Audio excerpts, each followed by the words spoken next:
जब भी मेरे घर पे कोई नहीं होता था तो मैं सर्फ एक्सेल, विम बार सबकी एड्स खुद से करती थी। तो आपने मॉडलिंग के लिए चंडीगढ़ ही क्यों चूज़ किया? तो यहाँ पे लोगों को पहचानने में मिस्टेक हो जाती है, इंडस्ट्री इतनी अच्छी नहीं है। मैं जब भी इंडस्ट्री में आऊँगी तो तहलका मचा दूँगी। आपने जो रास्ता अपनाया है, इस रास्ते में आपकी फैमिली आपके साथ है क्या? डैडी इज़ लाइक ओके, मम्मा ज़्यादा सपोर्ट करते हैं। Mummy papa I love you, और मैं ऐसा कोई काम नहीं करूँगी जिससे आपको बहुत बुरा लगे। अखियां नू रहण दे, अखियां दे कोड़ कोड़, चन पर देसिया, बोल पावे ना बोल, अखियां नू रहण दे।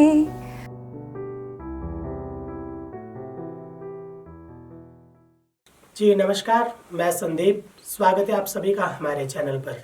आज हम बात करेंगे नेहा दशमाना जी से। नेहा दशमाना जी उत्तराखंड गढ़वाल में पैदा हुई, वहीं पली बड़ी और पंजाब में आकर मॉडलिंग की दुनिया में काफ़ी अच्छी पहचान बना ली।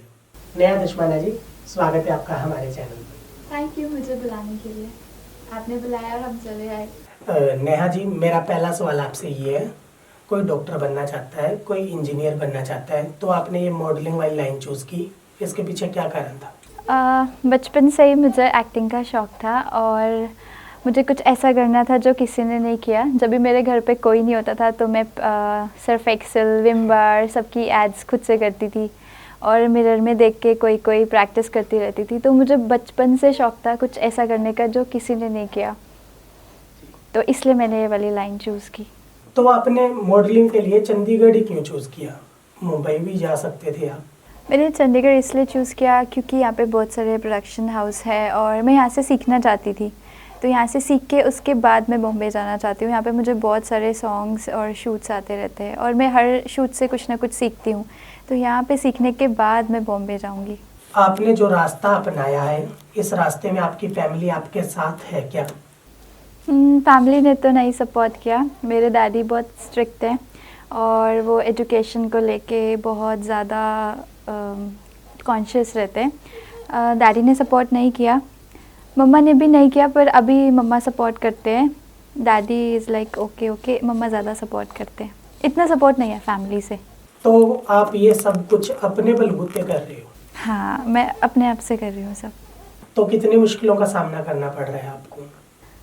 बहुत सारी मुश्किलें होती है, लाइक खुद से सब कुछ करना और शूट्स भी मैनेज करना, घर की चीज़ें मैनेज करना होती है डिफ़िकल्टी, बट मैं सीख रही हूँ, लर्न कर रही हूँ।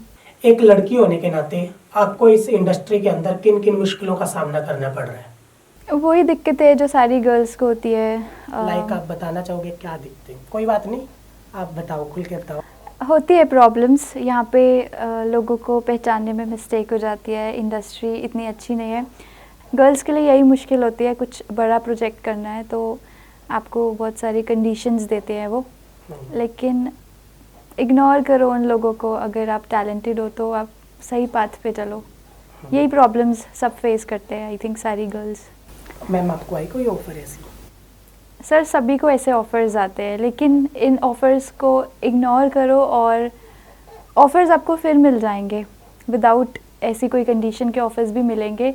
तो पहले सीखो, उसके बाद फिर धीरे धीरे अच्छे ऑफ़र्स आएंगे। एकदम से बहुत बड़ा ऑफ़र एक्सेप्ट ना करो, पहले मेहनत करो, फिर आपको और अच्छे ऑफ़र्स आएंगे। तो नेहा दशमाना, आप अपनी मॉडलिंग लाइन में रोल मॉडल किसको मानती हो? मतलब कौन सी जो सेलिब्रिटी वगैरह कुछ भी जिसने आपको अट्रैक्टिव किया हो? मुझे कंगना रनौत अच्छी लगती है क्योंकि वो भी पहाड़ी है, मैं भी पहाड़ी हूँ, तो मुझे वो बहुत बोल्ड लगती है, तो मुझे कंगना रनौत अच्छी लगती है। जो मॉडलिंग का टाइम पीरियड होता है वो बहुत छोटा होता है, तो आपने अपने कैरियर के बारे में कुछ सोचा? मॉडलिंग के बाद आपने क्या करना है, कैसे करना है? अभी मैं सीख रही हूँ, तो अभी मैं सिर्फ मॉडलिंग कर रही हूँ, एक्टिंग में सीख रही हूँ। तो अभी मैं सीख लूँ, उसके बाद मैं आगे जाऊँगी, क्योंकि मुझे पता है अभी मेरी एक्टिंग इतनी अच्छी नहीं है, मैं सिर्फ मॉडलिंग कर रही हूँ। उसके बाद मैं जब भी इंडस्ट्री में आऊँगी तो तहलका मचा दूँगी। मुझे बहुत अच्छे से करना है, अभी मैं सीख लूँ, उसके बाद मैं इंडस्ट्री में पैर रखूँगी। मुझे सिर्फ इंडस्ट्री में आके टच करके वापस नहीं जाना, अपना बेस्ट देना है। सिंगिंग वगैरह आती होगी आपको? हाँ, या हाँ, कुछ मुझे और कुछ सुनाना चाहते हो आप? हमारे ऑडियंस आपको देख रही हो, कुछ सुना दो आप तो अच्छा लगेगा। सॉन्ग सुनाऊं? हाँ, सॉन्ग सुना दो। अखियां नू रहन दे, अखियां दे कोड़ कोड़, चन पर देसिया, बोल पावे ना बोल। अखियां नू रहन दे, अखियां दे कोड़ कोड़, चन पर देसिया, बोल पावे ना बोल। अखियां नू रहन दे, वेखणे दा चा सानू मुख पर तावी ना, वेखणे दा चा सानू मुख पर तावी ना, नेड़े नेड़े बस ढोला, दूर दूर जाई ना, दूर दा ख्याल छड़ बस।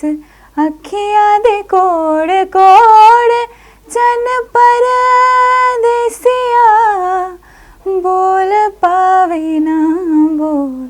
बहुत नाइस। Thank you. आप इतनी अच्छी सिंगिंग कर रहे हो, मॉडल भी अच्छे हो लग रहे हो, और एक्टिंग आप सीख रहे हो, तो इसके साथ आपने ये नहीं सोचा आप सिंगर भी बन जाओ? क्योंकि आवाज़ बहुत अच्छी है, खुदा ने बख्शी है आपको बहुत अच्छी आवाज़। सर मैं अभी एक्टिंग और मॉडलिंग पे ही अपना फोकस करना चाहती हूँ, क्योंकि मैं एक ही फील्ड में अभी फोकस करना चाहती हूँ। बहुत सारी फील्ड में मैं अपनी क्रिएटिविटी मुझे नहीं दिखानी। अभी फ़िलहाल मेरा एक ही फोकस है, मॉडलिंग और एक्टिंग, क्योंकि मुझे सब बोलते थे कि हाँ बहुत अच्छी लुक है। मैंने मॉडलिंग की, अभी मैं सोच रही हूँ कि मैं एक्टिंग भी करूँ। सिंगिंग करेंगे, बाद में करेंगे। आपको पता है मैं उत्तराखंड से हूँ, तो मैं आपको हमारा ट्रेडिशनल सॉन्ग सुनाती हूँ उत्तराखंड का, ठीक है? बेड़ो पाको बारा मासा, उनरने कपले पाकु चेता मेरी छेला। बेड़ो पाको बारा मासा, उनरने कपले पाकु चेता मेरी छेला। नाइस। वैसे क्या मतलब था इस गाने का? मेरे को नहीं समझ मुझे में इतनी पहाड़ी नहीं आती, सॉरी, मुझे नहीं पता। थोड़ा सा पता होगा, बता दो। ऐसा कुछ है कि कोई फ्रूट शायद किसी मंथ में पूरा पक जाता है। हाँ। पता नहीं, मुझे नहीं पता। मतलब आप बस आपका जन्म पहाड़ी में हुआ हाँ, है मुझे बस। इसका मतलब नहीं पता, सॉरी। तो नेहा दशमाना, आपकी अपनी लाइफ में जो कामयाबी है उसके क्या मायने हैं? तुम अपने आप को कामयाब कब मानोगे? मैं अपने आप को कामयाब तब मानूंगी जब मेरे काम को देख के मेरे पेरेंट्स के फेस पे बहुत अच्छी स्माइल होगी और वो बोलेंगे हाँ आपने बहुत अच्छा काम किया। और गर्ल्स की तरह मुझे बिग हाउस, कार, नथिंग, मुझे ऐसा कुछ नहीं चाहिए। मैं चाहती हूँ मेरे पेरेंट्स खुश होकर मुझे बोले कि हाँ आपने बहुत अच्छा काम किया, तब मैं बोलूँगी कि हाँ मैं सेटिस्फाइड हूँ अपने वर्क से, तब मैं बोलूँगी हाँ मैं सक्सेसफुल हूँ। तो आप अपनी फैमिली को कोई मैसेज देना चाहते हो, अपने पेरेंट्स को कोई मैसेज देना चाहते हो जिससे आपके पेरेंट्स खुश हो जाए? Mummy papa I love you, और मैं ऐसा कोई काम नहीं करूँगी जिससे आपको बहुत बुरा लगे। मैं अपनी तरफ से बहुत अच्छा कर रही हूँ, चाहे इंडस्ट्री बहुत बुरी है लेकिन मैं फिर भी अपनी तरफ से ट्राई कर रही हूँ कि मैं कभी कुछ गलत ना करूँ। और डैडी, मॉडलिंग या एक्टिंग बुरी नहीं होती है, लोग बुरे होते हैं लेकिन मैं बुरी नहीं हूँ, तो प्लीज़ मुझे सपोर्ट करो। और अगर मैं यहाँ कुछ कर रही हूँ तो मैं कुछ अच्छा ही करके दिखाऊँगी आपको। I love you. हमें सुनने में आया है आप अपनी फैमिली से दूर रहते हो, मतलब काफ़ी टाइम मिलते भी नहीं हो अपनी फैमिली से, तो आपको अपनी फैमिली की ऐसी कौन सी लास्ट बात जो आपको अपनी याद हो पेरेंट्स की, जो आप ऑडियंस से शेयर करना चाहते हो, तो प्लीज़ आप बताइए। मुझे याद आता है कि जब मैं छोटी थी तो मेरे दादी मुझे मिट्ठू मिट्ठू करके बुलाते थे, और मम्मा सब कुछ जैसे और गर्ल्स को बोलते हैं ये करो काम करो, मेरे मम्मा मुझे कुछ भी नहीं करने देते थे। हम घर आने से पहले ही सब कुछ रेडी होता था, तो मम्मा बहुत अच्छे होम मेकर थे हैं, और मतलब कोई काम नहीं करने देते थे। मम्मा बोलने से पहले सब रेडी, मतलब मैंने कभी कुछ भी नहीं किया, एक गिलास पानी भी नहीं उठाया होगा शायद, मम्मा ने कभी कुछ नहीं करने दिया। तो यही याद है, यही याद आता है कि बिना बोले सब कुछ कर देते थे। अभी घर से दूर रह के पता चलता है। तो फिर अब खाना खोना आप बनाती हो या कैसे बना बनाए मिल जाता है आपको? अभी मैं सीख रही हूँ। तो ये आप अपनी फैमिली में भी सीख सकते हैं, मम्मा से भी सीख सकते थे ना? लेकिन मैं बहुत बिजी होती थी तो मम्मा को टाइम नहीं लगा मुझे सिखाने का, पर अभी लर्निंग प्रोसेस सीख रही हूँ मैं। और सुनने में ये भी आया है आप फिजियोथेरेपी वगैरह भी कर लेती हो अच्छी। हाँ, मेरा कॉलेज वर्धमान महावीर सफदरजंग रहा है और फिजियोथेरेपिस्ट हूँ। और हाँ, सर्वाइकल डिस्क मैंने काफ़ी पेशेंट्स ट्रीट किए हैं। तो एक डॉक्टर से आप मॉडलिंग लाइन में, हाँ, कोई क्योंकि combination नहीं मुझे बना अच्छा रहेगा। लगता था। बट हाँ, अगर मैं कोशिश करूँगी आगे इसको भी कंटिन्यू रखूँ और कोई क्लिनिक वगैरह या रिहैब सेंटर खोलूँ और आगे एक्टिंग भी कंटिन्यू रखूँ। कभी ऐसा हुआ है, आप इतने सुंदर हो, कभी ऐसा हुआ है पेशेंट्स जान करके ही आपके पास आ रहे हो, हाँ, कुछ प्रॉब्लम ना हो उनको? पता नहीं, जब कॉलेज में थी तो आते थे बहुत सारे लोग, तो ऐसे कमेंट्स मिलते थे कि अच्छा आप ट्रीटमेंट करोगे। हाँ, ऐसा होता था। मतलब वो ठीक हो जाते थे? हाँ, ठीक तो मैं करती थी ना उनको फिजियोथेरेपी कोई करके। प्रॉब्लम नहीं होती थी, आप ठीक कैसे कर देते थे? नहीं, प्रॉब्लम ऑब्वियसली प्रॉब्लम होती थी तभी आते थे। किया है पेशेंट्स, बहुत सारे पेशेंट्स ट्रीट किया है। नेहा दशमाना जी, आपने इंडस्ट्री में कदम रखा और अच्छे अच्छे मुकाम हासिल कर लिया अभी छोटी सी उम्र में। आपसे भी कम यंगस्टर हैं जो इस इंडस्ट्री में अभी इन्वॉल्व हो रहे हैं, तो आप उनको क्या मैसेज देना चाहती हो? कोई मैसेज बताओ। मैं उनको यही मैसेज दूंगी कि एक गोल बनाओ और उस पर फोकस करो और इतना टैलेंट रखो कि अगर आपको कोई कॉम्प्रो के लिए बोलता है तो आप अपने आप को किसी को परोसो मत। एक बार परोस लोगे, 2 बार, लेकिन अगर आप टैलेंटेड हो तो आप अपने काम को परोसोगे, खुद को मत परोसो।